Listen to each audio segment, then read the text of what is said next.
tey moi lan laa mënul comprendre Djiby mooy rapport bu toy nii nga xam ne un truc scandaleux rapport bi génn ñu coow li ci am côté boo xam ne mën nañ jàpp ne dafa décrédibiliser tout à fait la Cour des comptes ce qui est inédit. Absolument. Mais mu am mbiccoog mbàlloo boo xam ne dafa gën a suuxal réew mi ndax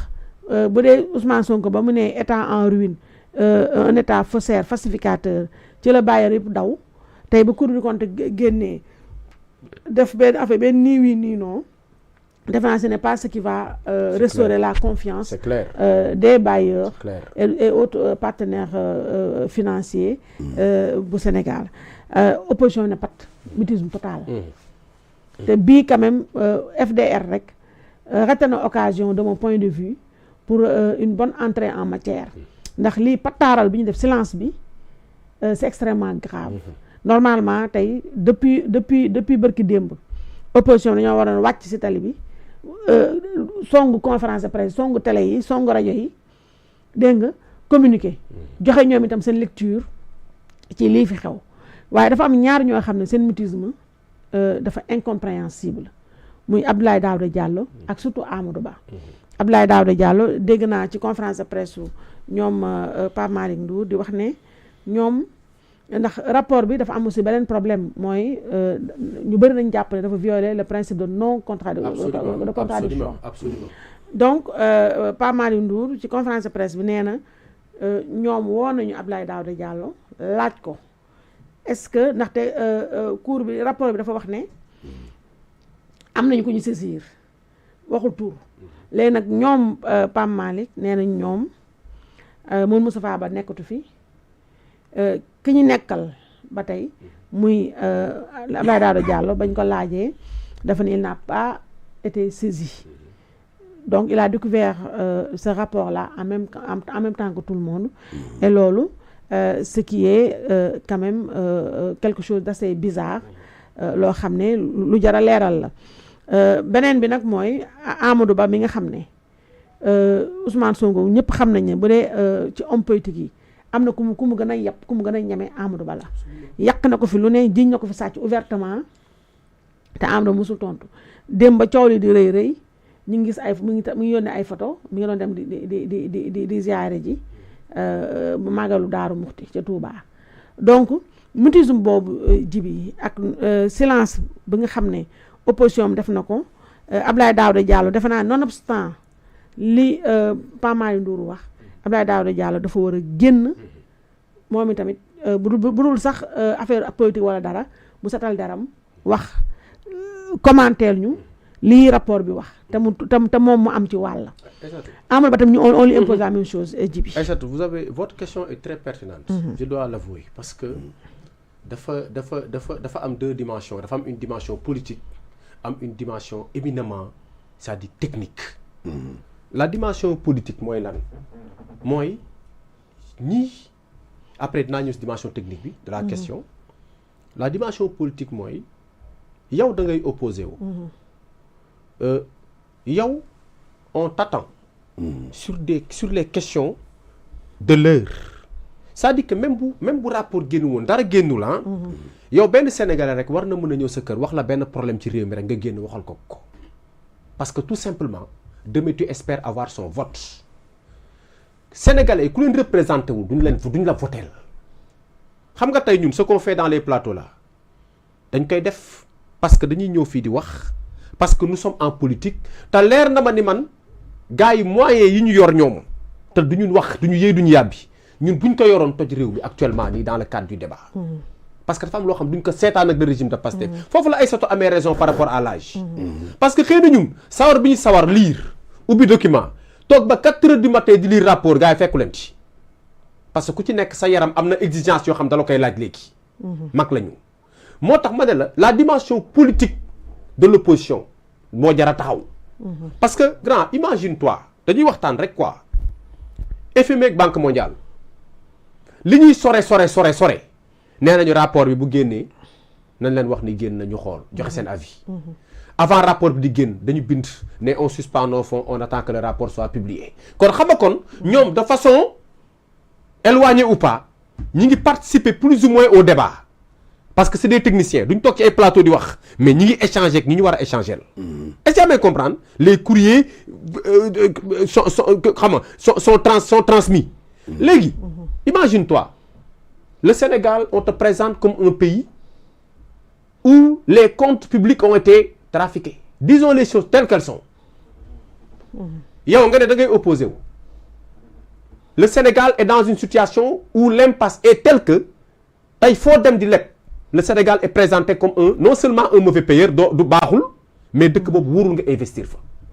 on a perdu notre place dans cette liste prestigieuse de pays où où on doit aller investir ou bien où il est probable qu'un investissement puisse prospérer le Sénégal a perdu presque 10 places ay Namibie yu kenn xamul raw la ñoo xam daawuñu la seen imagine grand nga ne yow tu t'opposes et j'en suis toujours à la dimension politique boo opposé au régime boobu noonu nga xam ni à raison à vrai ou à tort il a fait ce qu'il a eu à faire est-ce que calcul politique la est-ce que stratégie la est-ce qu'il veut cacher ses imperfections moo xam mais la situation est là grand dëkk boobu boo fa nekkee di politique nekk dans l'opposition tu ne dois pas répondre absent par rapport à ce débat-là xam nga tax parce que tu vas hériter de ce pays-là tey dama lay jox benn exemple bu ndaw si le Sénégal compétit devant avec la Côte d'Ivoire wala avec le Mali wala avec je sais pas moi beneen dëkk Togo wala Burkina ñu compétir dans le marché international pour jël xaalis les bailleurs détails yi ñu doon bàyyi pour le dossier du Sénégal fépp fu ñu tamponné Sénégal détails yi ñu doon bàyyi wala indulgence bu ñu doon wane wala des fois xaw a am tuuti confiance ne non on laisse passer certaines choses cette fois-ci le dossier du Sénégal sera épluché mais de bout à bout c'est-à-dire que boo waroon am ce dossier bu ñu ko waroon jàng bu ñu la waroon defal étude de dossier ak 2 experts ils vont commettre 20 experts voilà la situation dans laquelle on se trouve aujourd'hui li ma lay wax nii dama nga laaj banquier bu amatul confiance ce dossier day jël temps teg de côté balaay prêt bi dossier da koy teg de côté temps bi mu ci doon yu ndaw yi mu la doon permettre yenn écart yu sew yi mu doon comprendre ne non écoutez c'est le Sénégal il a une bonne signature le pays est stable il y a pas de coup d'état il y a pas xam nga yooyu daan jouer en notre faveur ça va être complètement écarté c'est ce pays-là que l'opposition va hériter un pays qui a perdu la confiance des partenaires techniques et financiers premier élément moo tax man la c'est la dimension politique bi Aïssatou posé tey boo jëlee tëkk mel noonu ñoom lan lañ waroon def ñoom dañu waroon ñëw nekk pompier parce que pourquoi ñoom dañu am intérêt à ce que le FMI et la Banque mondiale renouent la confiance mais la confiance qu'ils avaient pour le Sénégal même cette opposition daf ci am intérêt parce que quand ce pays-là finira par être classé comme des États voyous et on va vers ça on va nous classer comme un pays loo xam c'est administration voyou la État voyou la etc. ça c'est pas Sonko seulement qui va en pâtir demain en 2029 si ce régime-là part mais grand loolu mënoo ko redresser nii parce que c'est pas le régime qui est incriminé les gens pensent que c'est le régime qui est incriminé c'est l'administration qui est incriminée absolument bu kenn juum c'est pas parce que les politiciens ñoo ciy wax administratif yi waxuñu si mais c'est l'administration qui est incriminée le ministère des finances le trésor et les régies financières ñoom la ñu incriminé te loolu kooku régime bu dem da nga ko fiy bàyyi voilà le coche que l'opposition a raté c'est pourquoi ñoom kenn waru leen woon jiit ci plateau yi. mais attends est-ce qu'ils ne sont pas en train d'étudier? non grand. mais il y a certains on ne peut pas les dédouaner. mais xaar ma wax la grand dama lay wax grand. après kii daaneel grand communication dafa am timing. gis nga ñun ñii rek nga xam ni. ay partis yu ndaw la ñu créé di. amuñu woon droit nopp ci dossier bi. dëgg la waxatuma laak nag grand des pontes de ce pays. des gens yi nga xam ni ils ont été aux affaires fa laa ñëwee ci Amadou Ba. son silence est inadmissible. oui. Abdoulaye Daouda Diallo son silence est inadmissible. parce que bu dul dara Pape Malick Ndour seen booy la dañu waxante dëgg Pape Malick Ndour sama génération la ñoom Amadou Ba yi mat nañ ko papa. ba muy ñoom Amadou Ba ba ñuy finance Pape Malick Ndour amagul bac.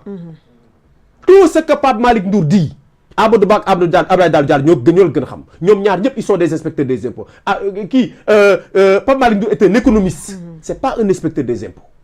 regarde comment il se défend. xam nga tax ils doivent le faire parce que ñoom seen bopp ils gagneraient à reprendre à regagner ou bien c'est pas moi à en tout cas renouer avec la confiance des bailleurs parce que parce que un pays même dans l'opposition da nga war a participer si lu koy mettre en équilibre c'est ce que Ousmane Sonko n'avait pas compris lorsqu'il était au pouvoir lorsqu'il était dans l'opposition c'est ce qu'il n'avait pas assez compris c'est ça la dimension politique moo tax quelque part non seulement ils ont raté le coche mais également seen posture ñoom dañu taxawul sax taxawaayu opposant parce que en principe mais imagine nga benn affaire yow Cour des comptes ñëw ne la mais il faut bien lire le rapport mais la Cour des comptes a dit qu'il y a 100 et quelques milliards que le régime actuel est incapable d'expliquer aux Sénégalais pour nous dire fan la jaar am na xaalis bu réer parce que attention la Cour des comptes a non seulement chargé l'ancien régime mais elle a aussi chargé le régime actuel absolument Djibi elle a chargé le régime actuel oui xam nga li ma la lourdement d'ailleurs lourdement ne leen clairement les comptes de l'État yu ñu ne woon y avait pas d'argent on avait 267 milliards dans les comptes en souffrance te après am na 15 milliards yooyu bañ ko ci dolli ndax 15 milliards yooyu beneen dafa nekkoon ci compte particulier personnel bu trésorier général après le même jour mu dugal ko ci compte état bi le même jour 15 milliards yooyu boo ko jëlee dolli ko ci 268 milliards on tombe à un montant de 279 milliards mais justement on a fekk ji loo xam ne le tout total on est à 479 donc xam nga yow mooy xam nga yow quand tu fais face à une situation comme ça nga xam ni waxuma la les problèmes du pays mais yow sa bopp boo koy xool même bu fekkee ni cité wuñ sa tour comme Aïssatou l'a précisé tout à l'heure amul kenn koo xam dañ ko jël dindi ko bind expressément ne te na am poursuite si moom mais yow xam nga ni quelque part les Sénégalais les regards se tournent vers toi Amadou Ba Abdoulaye Daouda Diallo etc ay ñoom Amadou Hott yi mais ku ci noppi sa bopp ngay sonal parce que les Sénégalais vont vouloir que tu t'expliques il faut que les gens arrivent sur les plateaux wala def conférence de presse teg rapport bi teg seen ay anciens rapports teg seen ay gestion parce que grand yomb na dama lay wax yomb na xam nga tax man la yomb na xam nga bu fekkoon FMI ak Banque mondiale la ñu ameel laaluñu ko parce que FMI ak Banque mondiale lañ la lebal xam nañ ko lan lañ di rembourser xam ngeen ko c'est par devise ça passe par la BCEAO Al Amin Lo est à la tête de la BCEAO Sénégal benn nit donc moo fi représenté le Sénégal au niveau de la BCEAO c'est Al Amin Lo quand Al Amin Lo se présente à une heure d'écoute taxaw jàkkaarloog Sénégalais yi ne leen écoutez moi j'étais pas dans le circuit c'est faux il était dans le circuit parce que on ne peut pas décaisser 1 franc sans la signature de Al Amin Lo au niveau de la Banque centrale surtout ça c'est les b.a.-ba de la comptabilité publique xam nga li ma la l'État du Sénégal loge son argent au niveau de la BCEAO. Quand il y a des crédits, les crédits ne passent pas par les comptes de l'État. Les crédits passent par la BCEAO parce que c'est la BCEAO qui rembourse par devise. Bu ñu la lebalee dollar, tu rembourses en dollars. Logiquement. kooku BCEAO rek moo ko sañ si Sénégal. Kenn sañu ko. Kenn sañu fi manipuler dollar noonu. BCEAO rek moo ko sañ. Al Amin Lo était au cœur de ça. En deuxième lieu, toujours dans la défense de l'opposition, il y a l'autre là, Cheikh Diba est là. Mais Cheikh Diba, c'était lui qui programmait le budget. La programmation budgétaire, comme le dit son nom, mais chaque secteur, moom mooy wax ñaata moo fay dem. Directeur de la programmation. Directeur de la programmation budgétaire. Chaque secteur, déglu ma chaque secteur, moom moo lay programmel ne la y a une demande, y a une expression de besoin de tant de milliards voté dans le budget. Nangam lañ koy jox en fonction de la soutenabilité et de la disponibilité des fonds. Cheikh Diba est là. On veut nous faire croire que tout ça s'est passé, mais dans l'ignorance totale et absolue de Cheikh Diba. Ce qui est impossible. Le ministère des Finances ne fonctionne pas comme ça. Chaque service a un directeur. Chaque directeur a un niveau de responsabilité jusqu'au ministre. Ku ci nekk dañ la jox rôle. Alors, l'opposition devait avoir cet angle-là aussi. Parler pour dire que ce qui s'est passé, c'est des gens qui sont dans l'administration qui faisaient leur travail. Maintenant, dans le cadre de ce travail-là, s'il y a, en tout cas, entre guillemets, des délits de prévarication et détournement, dans le cas, chaque fonctionnaire rendra compte à titre personnel. Mais, ñoom ñi nga xam ne actuellement, ils essaient de briguer un mandat ici en tant que président wala dara. Mais, problème bu mel nii bu amee,